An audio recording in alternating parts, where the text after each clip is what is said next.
All right, we're getting ready to bonnet clean one bedroom, just one bedroom.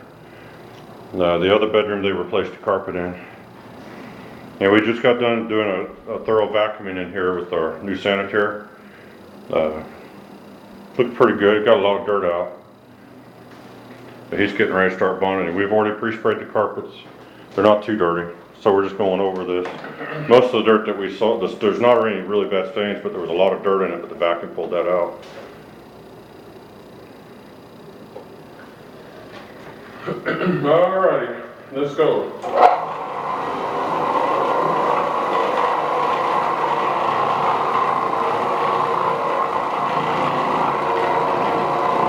The only stain really that's bad is right there.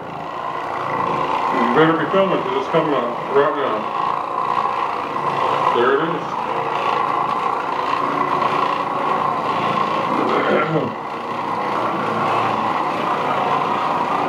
This carpet looks clean, but if you saw the vacuum video and saw how much stuff we took out of the bag, it's not clean. It looks good though. It don't have a lot of stains, but it's still dirty. A lot of dirt in the trapped in the carpet fibers.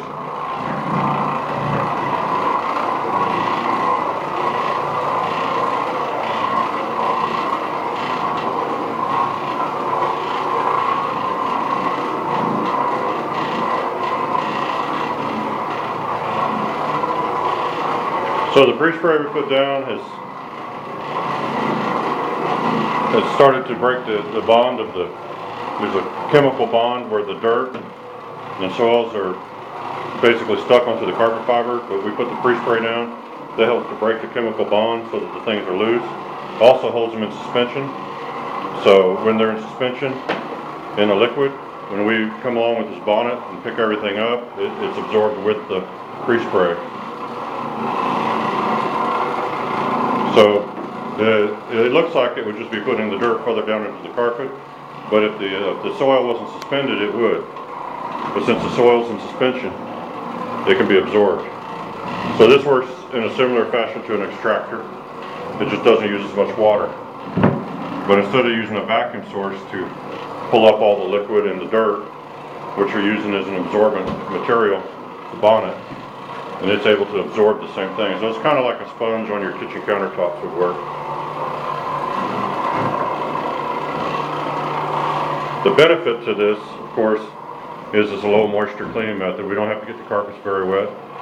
And this is a carpet where people are going to be moving in about 4 hours. So if we use the typical extractor, especially on a day like today where it's overcast, it's going to rain later this afternoon, the air is saturated, so drying times are going to be longer. So this is going to definitely have a better chance of being completely dry when they show up than if we use an extractor. So there's nothing wrong with extractors, it's just this is a method that doesn't get the carpets quite as wet. And it's also nice because with most of these carpets, they need scrubbed a lot. And with an extractor, you really can't scrub too much without putting more water down. And you don't want to put down a bunch of water and then scrub because the more water you put down and the longer it sits, the more it's going to have a tendency to soak down into the pad, and once it's in the pad, it's going to be really hard to get it all out. So, this is just a less invasive method of cleaning carpets. And one of the reasons we like it is because these carpets, we have to scrub them a lot. And with a brush and a bonnet on this machine, you can scrub and scrub and scrub, and you don't really need to put very much moisture down to do it. Well, we said before, one of the tricks to this method, what makes it work, is you have to vacuum real good. Yeah. If you don't vacuum real good, this machine will not absorb sand. An extractor will get a certain amount of sand out, but this machine won't. You have to get it out with a vacuum. If you vacuum good and you get the carpet where all the dirt's out of it, then when the theory is you get all the dirt out of it, then when you start using this, all you have to do is scrub the fibers so the carpet get the fibers clean because the dirt's already taken out through a vacuum. And that's how it really works. But if you don't vacuum good, you'll still scrub the carpet fibers to make them look good, but there'll be dirt left in the carpet that you didn't get out because there's no vacuum used. Now there's a playlist on our channel if you go there, and it's for happy carpet cleaners, and it's Ron Werner. And he has some really good videos that explain why vacuuming is so important to carpet cleaning. And the sad truth is that in the carpet cleaning industry, a lot of people make fun of that idea of pre-vacuuming thoroughly. But he explains it in good detail so you can understand, and he has some videos showing how he vacuums.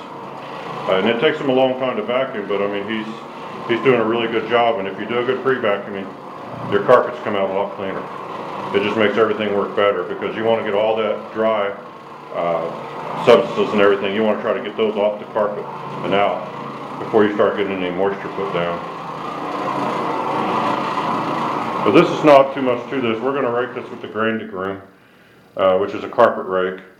And that's the way we like to do our carpets, just so they have a finished appearance where everything's smooth. We get rid of our footprints and the machine marks that way. While he's getting his stuff ready to take out of there, I'll show you what the Grande Groom looks like. This is kind of dirty because we used it to go through the carpet before we pre-vacuumed, because we want to make sure if there's anything dangerous in there that would be hard on a vacuum, that we get it taken out. But it's got flexible tines, and it's just perfectly designed for getting carpets. They also use these for AstroTurf, but they pretty much don't work for anything else. And this one, I'm going to clean the tines out before we rake the carpet, because you don't want to reintroduce any of this stuff. But stay tuned, because when he gets this all done, we'll do the raking real quick, so keep watching.